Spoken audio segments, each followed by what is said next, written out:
Alors, c'est la fin des bulletins pour Avalanche Québec cette saison, mais c'est loin d'être la fin de l'hiver, donc on a toujours un danger d'avalanche en montagne, donc vous devenez autonome dans votre prise de décision en montagne là, pour le printemps qui s'en vient.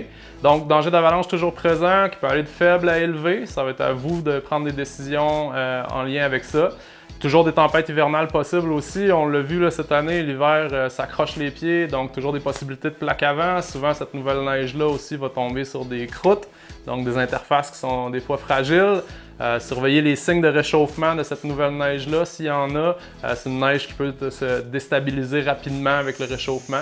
Donc, portez une attention particulière. Puis si on rentre dans un réel cycle de regel, comme le printemps devrait arriver à un moment donné, ben à ce moment-là, on vous conseille de faire vos déplacements le plus tôt possible dans la journée sur des surfaces durcies. Surveillez tranquillement le soleil qui va travailler la surface. Et puis, c'est là que vous allez trouver les meilleures conditions aussi là, de gros sel.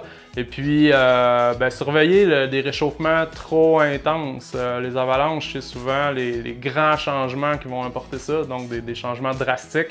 Donc, s'ils annoncent des gros soleils, de la pluie, des grosses chaleurs, surveillez les signes d'instabilité quand vous montez, si vous sentez que vous commencez à vous enfoncer un peu dans la croûte, puis vous en avez aux genoux, c'est peut-être le temps de changer d'endroit, d'aller dans des endroits peut-être un peu plus abrités du soleil. C'est le temps de sortir les couteaux, les crampons aussi pour avoir des déplacements sécuritaires. Dans les bouts de pack, laissez de la place entre vous et vos amis. Si jamais il y en a un qui tombe, quoi que ce soit, là, évitez de faire un jeu de quilles en montagne. Surveillez aussi l'épaisseur des croûtes. Des fois, on a des refroidissements ou des regels qui ne sont pas si importants. Puis le matin, la croûte peut ne pas être si épaisse. Donc, elle va se réchauffer beaucoup plus rapidement à ce moment-là. Donc, les instabilités risquent d'arriver un petit peu plus tôt en journée. Signe de stabilité qu'on voit beaucoup au printemps, chute de corniches, quand on voit que les corniches commencent à s'effriter un peu, des avalanches naturelles de neige mouillée, des boules de neige là, dans la nouvelle neige, c'est tous des signes. Le manteau se désolidarise tranquillement, puis il y a de l'instabilité en surface. C'est peut-être le temps d'envisager d'aller voir ailleurs.